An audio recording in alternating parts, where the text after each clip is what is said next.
Imagine trying to build a complex multi-story structure, Hmm. but every floor has to rotate and fold into place while the entire building is rapidly getting longer. And the walls are differentiating at the same time. Exactly. Into muscle, nerve, everything. That's the unbelievable architectural feat we're diving into today, the formation of the entire digestive system. Mhm. Our source for this is pretty much the gold standard. We're pulling from Chapter 21 of Gray's Anatomy, looking at the foundational embryology of the GI tract and the peritoneal cavity. So our mission for you is to take these famously difficult developmental diagrams and sequences, stages 10 to 23, and turn them into clear mental images. So you can actually picture it. Exactly. We want you to see how the foregut, midgut, and hindgut twist and stretch to create everything, the liver, the pancreas, all of it. And we have to start with the absolute basic blueprint, the primitive gut tube. Just a simple tube. A simple tube sealed off at both ends.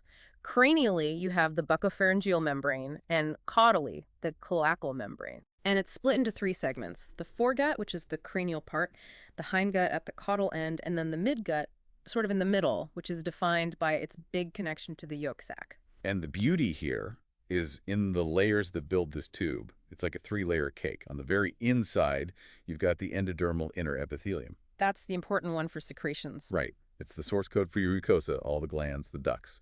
Then you have the middle layer, the splanchnopleuric mesenchyme. That's the bulk, the muscle, and the structure. Yeah, that's where you get your lamina propria, the submucosa, and critically the muscularis externa that gives you paracelsus. And then wrapping the whole thing on the very outside is the splanchnopleuric coelomic epithelium, Which becomes the serosa, or, as we'll get into later, the peritoneum, that smooth, protective outer layer. What's just fascinating, though, is that this whole intricate process, it isn't random. It's run by a kind of molecular GPS. I like that, a GPS. Yeah. The main signals are the Hedgehog ligands, DHH. They're expressed by the endoderm on the inside. And they're telling the mesenchyme on the outside what to do. Precisely. The endoderm is actively patterning the tissue around it. And this is so critical that if you knock out these signals, you see these devastating failures. Like what? Severe gut malrotation or even esophageal atresia. The whole structure just doesn't form correctly. Okay, so let's unpack that first region, the foregut. This is where some of the most dramatic choreography happens. We could start with the esophagus. Right. It starts separating from the stomach really early, around day 31 to 33. And then it just grows. It has this incredible rapid elongation. It's actually growing faster than the rest of the embryo for a bit, which is how it spans the thorax. And the lining changes over time. Oh, absolutely. It starts as 2 cell layers, then it actually becomes ciliated for a while, around 10 weeks. Ciliated, like Yeah. in the respiratory tract. Exactly like that. But Yeah. it's transient. It doesn't get its final, tough, stratified squamous epithelium until after 20 weeks. The muscle forms in stages too, circular first, then longitudinal. And all this early drama has immediate clinical importance. If something goes wrong, like an obstruction esophageal atresia, the fetus can't swallow amniotic fluid. Which leads to polyhydramnios, too much fluid. And it's often not an isolated problem, is it? It's usually associated with vectoral anomalies. That's a huge point. VACTERL is an acronym you have to know. So what does it stand for? Vertebral defects, anal atresia, cardiac defects, tracheoesophageal fistula, renal anomalies, and limb defects. It just shows you how interconnected everything is at this stage. Okay, moving down to the stomach. It starts out so simple, just a fusiform or spindle-shaped dilation right in the midline. But it transforms through 2 really dramatic rotations. This is something you really want to try and picture. Let's walk through it. Okay, first, imagine looking down from above. The tube rotates 90 degrees clockwise along its long axis. So what was on the right is now on the back. Exactly. The original right side moves dorsally, or posteriorly, and the left side moves ventrally to the front. And that matters so much for innervation. Yeah. It's the whole story. The vagus nerves are attached before this happens, so that movement literally pulls the right vagus nerve around to the back. Making it the posterior vagal trunk. And the left vagus nerve gets pulled to the front, becoming the anterior vagal trunk. The anatomy is a perfect map of the movement. So what's the second rotation? That happens along the dorsiventral axis. The bottom end, the pylorus, swings up and to the right. And that movement, combined with differential growth, creates the sharp lesser curvature and the big bulging fundus of the stomach. And while all this is happening, the cells inside are coming online. You can see parietal cells, the acid producers, by weeks 10 to 11. But they're not fully functional for a long time. Right, acid secretion stays really low until about 32 weeks, which explains why very premature infants had a high gastric pH. Their stomach just isn't that acidic yet. And that function can lead to problems later. Infantile hypertrophic pyloric stenosis, which is a thickening of the pyloric muscle. The exit valve of the stomach. Right. One theory is that a temporary oversecretion of acid after birth might stimulate that muscle to hypertrophy, causing the blockage we see in the first few weeks of life. Okay, let's connect the stomach to its neighbors. Yeah. The pancreas, liver, and duodenum. The duodenum is sort of a border town, isn't it? It is. It gets tissue from both the foregut and the midgut, and it's anchored by these really thick mesenteries. And the liver and pancreas just pop out from there. Basically, yeah. They start as these little endodermal outpouchings. The liver biverticulum emerges from the front and splits into a part for the liver and a part for the gallbladder. And the pancreas is more complicated. A bit, yeah. It comes from two separate buds. The dorsal pancreatic bud grows first, pushing into the dorsal mesentery. A little later, the smaller ventral pancreatic bud grows out from the bile duct itself. Now, the critical step here is how they come together. It's this rotation and fusion. That's it. As the duodenum grows and makes a C shape, it actually sweeps that small ventral bud around to the right and then behind, bringing it right next to the big dorsal bud. And then they fuse. They fuse completely. The big dorsal bud becomes most of the organ, the body, the tail, the front of the head, and that little ventral bud becomes the posterior part of the head and the uncinate process. What about the ducts? They usually join up too, so you have one main pancreatic duct, but when that fusion fails, you get anomalies. And those failures are pretty common, aren't they? They are. The most common one, in about 10% of people, is pancreativism. The two duct systems just don't join up.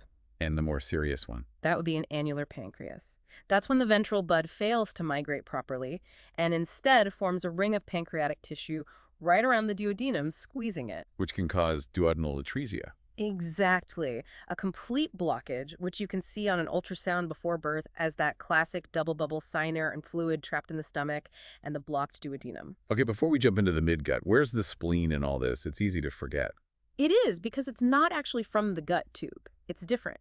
It arises from mesenchyme within the dorsal mesogastrium, that dorsal mesentery of the stomach. So it's an interloper. A friendly interloper, but its origin there, in that specific mesentery, is what gives it its final connections to the stomach and the back wall of the abdomen, which is a perfect transition, because that dorsal mesentery is about to get pulled into the main event, the midgut. Okay, so the midgut, this runs from the duodenum down to the transverse colon. And its defining characteristic at this stage is just insane growth. It forms this huge primary intestinal loop that is physically forced out of the body cavity. Into the umbilical cord, the physiological herniation. Yes. And the reason is simple. There's no space inside. The liver is massive, the mesonephroid are still there. The small intestine part of that loop lengthens 20 times over. The large intestine part, 8 times, it has to go somewhere. So the classic teaching on how it gets back in was this neat, tidy rotation, right? For decades, yes. A 300-degree counterclockwise rotation around the superior mesenteric artery. That was the explanation for how everything ended up in the right place. But that's being challenged now. It is. The more modern view suggests it's less of a rigid spin and more of a slide and stack process. A slide and stack, what does that mean? It means that as the abdominal cavity finally gets bigger, the loops just slide back in sequentially.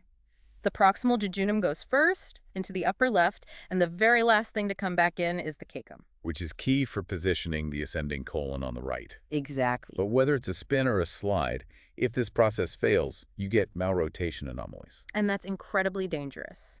It puts the person at a lifelong risk for volvulus, where the gut twists on its own blood supply. It's a surgical emergency. Is there a key sign for that? On imaging, yes. You look at the relationship of the superior mesenteric vein and artery. The vein should be on the right of the artery. In malrotation, that relationship is often inverted. We should pause here and really clarify the two big abdominal wall defects that can happen. Yes, this is critical. First is exomphalos, or omphalically. This is the one where the organs herniate into the base of the umbilical cord itself. Right. And crucially, they are covered by a membrane peritoneum and amnion. Because it's a midline closure problem, it's often linked with serious genetic anomalies. And the second one is gastroschisis. Gastroschisis is different. The defect is next to the umbilicus, usually on the right. And here, the organs eviscerate with no covering at all. Just floating in the amniotic fluid. Exactly, so they're often damaged. This one isn't typically genetic, but it is strongly associated with young maternal age. That distinction is so important. Okay, let's move to our final segment. Yeah. The hindgut and the formation of the peritoneal cavity itself. The hindgut forms everything from the distal colon down to the rectum, and the key event here is dividing the cloaca. The common chamber for everything. For everything, yeah. This wall of tissue, the urorectal septum, grows down and separates it into two compartments. The hindgut in the back and the urogenital sinus in the front. And what's interesting about the colon is that it develops villi, just like the small intestine. It does, but they're transient. They gradually shrink and are totally gone by birth, which is why a neonatal colon has that smooth lining. And the big clinical problem in this region is Hirschsprung's disease. Hirschsprung's, or megacolon. And this is a functional problem, not a structural one. It's a failure of neural crest cells to migrate all the way down the gut. So you end up with a segment of colon with no nerves. And a ganglionic segment. And if it has no nerves, it can't do peristalsis. It's effectively a functional blockage. So now we have all the parts. Let's wrap them in the peritoneal cavity. This whole space comes from the intraembryonic coelom.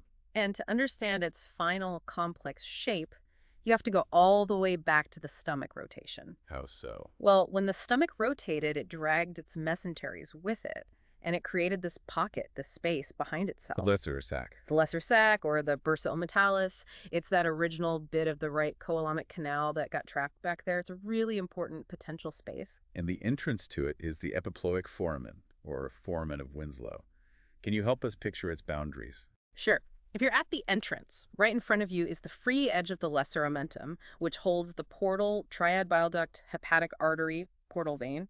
And behind you? Right behind you is the inferior vena cava. It's a very tight, very important gateway. Now, one of the most critical things for any surgeon is knowing what's mobile and what's fixed or sessile. Like the duodenum and parts of the colon. Exactly. And that fixation happens when their dorsal mesentery just fuses to the peritoneum on the posterior body wall. And why does that fusion process matter so much?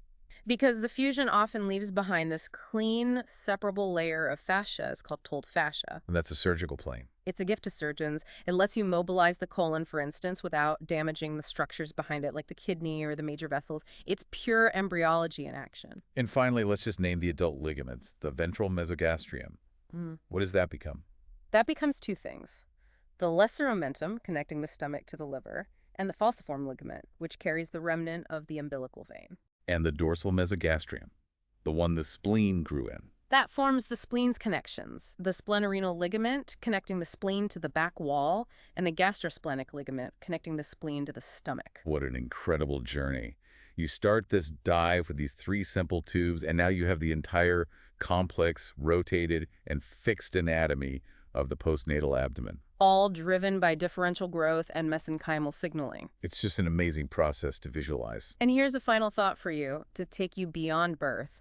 Even when all this anatomical work is done, the gut's development is far from over. What's left?